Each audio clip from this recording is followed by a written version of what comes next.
Hi everyone, welcome to the session where I'll show you how to generate octal values using Python for loop.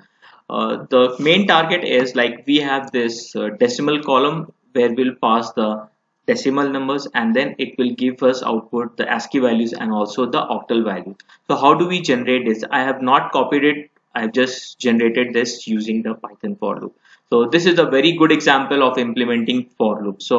So before proceeding, if you don't have any knowledge about octal, then you can view this video, Python escape characters for octal and hex value. And also in this video, this decimal binary octal hexadecimal conversion, where I've shown how to convert from decimal to binary octal and hexadecimal and vice versa. And this picture is the actual representation of what I am trying to explain in my video. Okay, so let's begin. So let's start. The very first thing what I will do is I will first we will print 5 numbers. Okay, let's say this is step number 1. I will simply print the numbers in this range. So if you give the for I in range 120 comma 30, it will go from 120 till 129, 130 minus 1. Now after this, what I will do, the main target is to bring our octal values. Okay, so we know octal values. If you give OCT of 120, it is, or you give slash 120, which is the ASCII representation. Okay, so this 120 you have to, this slash should be present in your values. Okay, whatever decimal values you are passing, it should be present. So how do we achieve this? So what I will do, this will be step 2.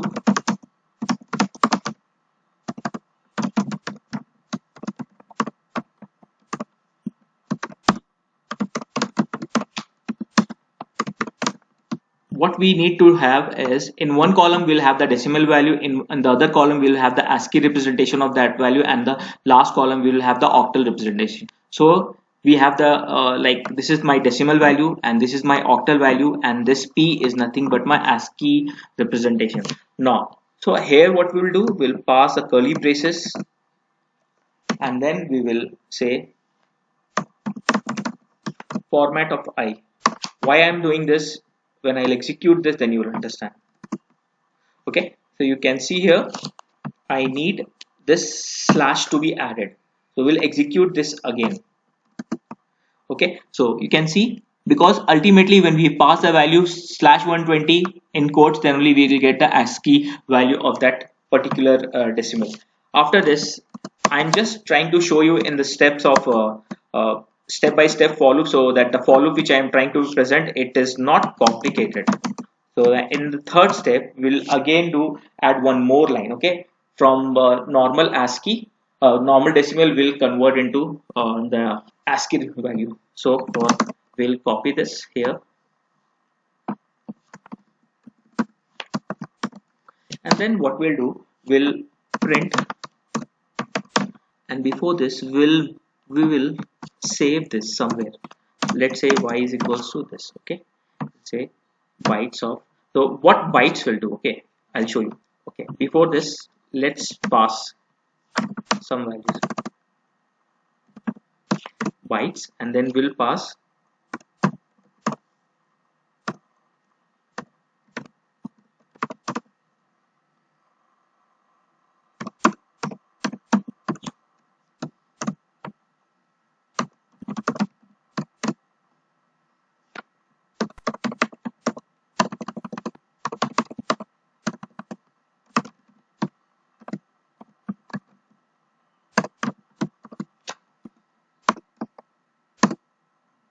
so this.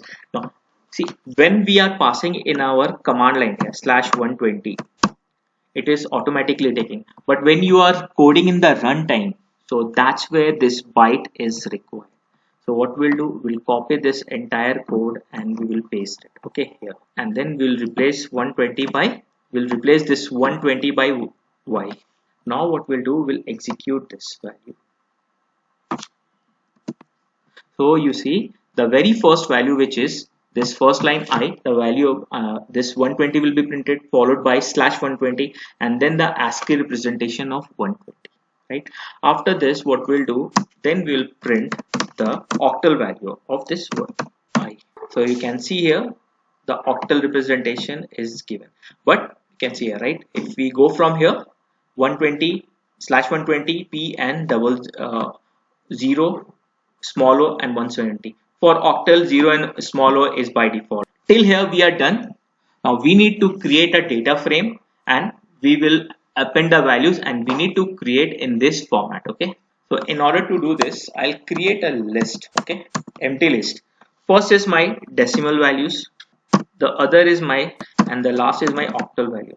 Then I will simply copy this line and I'll paste it here, and at the end what I will do, I will append. Now what value do I need to append? For decimal it will be I, for ASCII it will be, now I will save it, like I will save this value somewhere, then only we'll give the ASCII equivalent. Okay, and for octal also,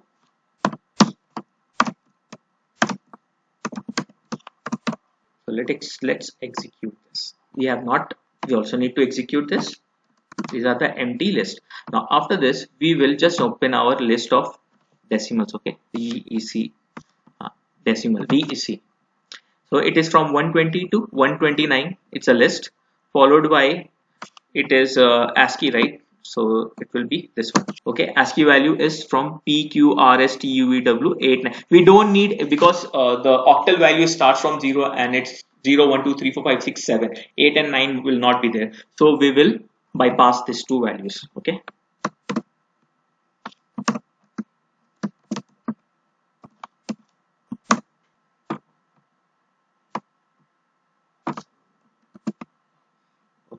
if you see here, this now it will go till 0 to 7. Okay, it will not take any the values that end with 8 or 9, because in octal number systems it will have the value from 0 to 7. So we are very much fine with this. After this, what we'll do, we'll simply create a data frame. For data frame, if anybody have any issues, I have a full list of pandas dataset series.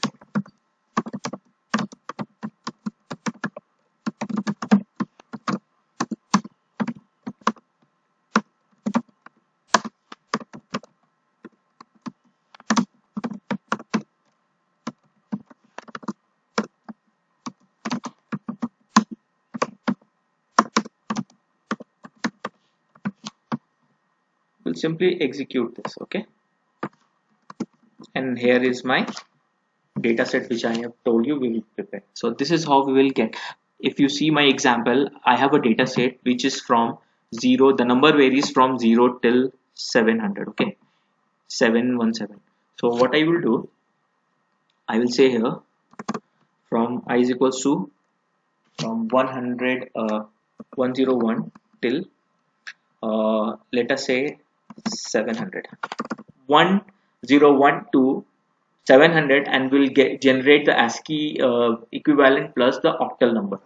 So we'll start from here. We'll initialize the list, and then we'll create our data set and also add the respective columns. Okay, so we'll go here and open this data frame.